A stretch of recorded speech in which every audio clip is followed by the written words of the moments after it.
बच्चों की फेवरेट खिलौना होती है। आजकल मार्केट में तरह तरह की गुड़ियाँ भरमार है।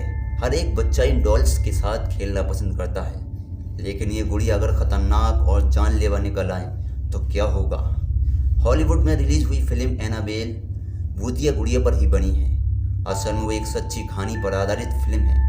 आज हम आपको इन भूतिया गुड़ियों के बारे में बताने जा रहे हैं जो अस्तित्व में हैं। एनाबेल इस भूतिया गुड़िया की कहानी साल 1970 की है।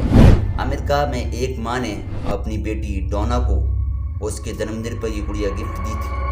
शुरुआत में तो वो गुड़िया सिर्फ एक खिलौना थी, लेकिन धीरे धीरे वो गुड़िया हाथ हिलाने लगी। इसके बाद अगर उसे रात को कुर्सी पर रखा जाता, सुबह वो ज़मीन पर पड़ी मिलती थी। कभी कभी गुड़िया पर खून के धब्बे लगे हुए मिलते थे। इसके बाद डोना की माँ ने पैरानॉर्मल एक्सपर्ट एंड और लॉरेन बोरेन को बुलाया।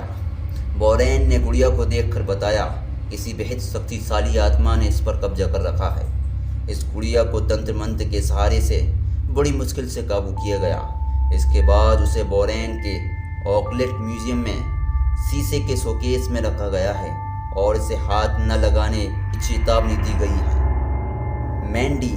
मैंडी नाम की इस डॉल की मालकिन ने बताया कि इस डॉल में कुछ असाधारण शक्तियाँ थीं। उसने बताया आधी रात को घर में किसी बच्चे के रोने की आवाज़ ज़ोर ज़ोर से सुनाई देती थी। जहाँ ये डॉल पड़ी होती थी उस कमरे की खिड़कियाँ खुद ही खुल जाया करती थी और हर बार घर में बड़ी अजीबोगरीब घटना होती थी।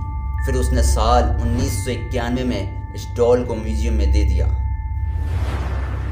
ओकिको जापान की रहने वाली 17 साल की कीची सुजुकी ने इस डॉल को खरीदा था। उसने ये डॉल अपनी 2 साल की बहन ओकिको के लिए खरीदा।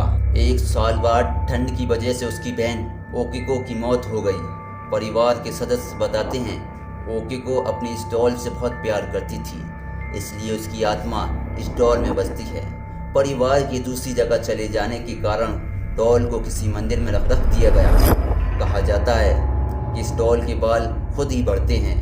हालांकि नियमित रूप से इसके बाल कटवाए भी जाते हैं, लेकिन ये बढ़ते रहते हैं। कटजा एक श्रापित डॉल है।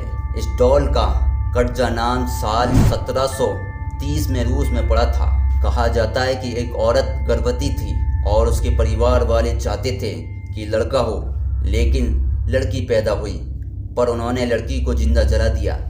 ऐसा होने के बाद लड़की की मां ने उसकी राख से एक डॉल बनाई और उसमें सेरेमिक पोर्सिलेन मिलाया। उसके बाद सभी पीढ़ियों ने इस डॉल की रक्षा की, क्योंकि उनका मानना था ये श्रापित डॉल है। इस डॉल को ईबे पर बेचने के लिए भी तैयार किया गया, लेकिन ईबे से जल्दी बंद कर दिया गया। प्यूपा नाम की इस डॉल के बाल असली हैं। ऐसा कहा जाता है कि प्यूपा की मालकिन को प्यूपा तब मिली थी जब वो एक बच्ची थी। साल 1920 से लेकर साल 2005 तक प्यूपा उनके साथ ही रही। प्यूपा की मालकिन की मौत के बाद उसके घर वालों ने इस डॉल में बड़ी ही अजीबोगरीब चीज़ों को नोटिस किया। घर की शोकेस में रखी इस डॉल के पास अगर कोई जाता तो वहाँ से गिलासों के खटखटाने की आवाज़ सुनाई देती थी। ऐसा लगता था कि प्यूपा अपने हाथ और पैरों से गिलास को तोड़ने की कोशिश कर रही है। ऐसा लगता था कि वो वहाँ से बाहर निकलना चाहती है। दोस्तों, आपको इसमें सबसे डरावनी गुड़िया कौन सी लगी? कमेंट करके हमें ज़रूर बताइएगा और हमारे चैनल को सब्सक्राइब ज़रूर करें।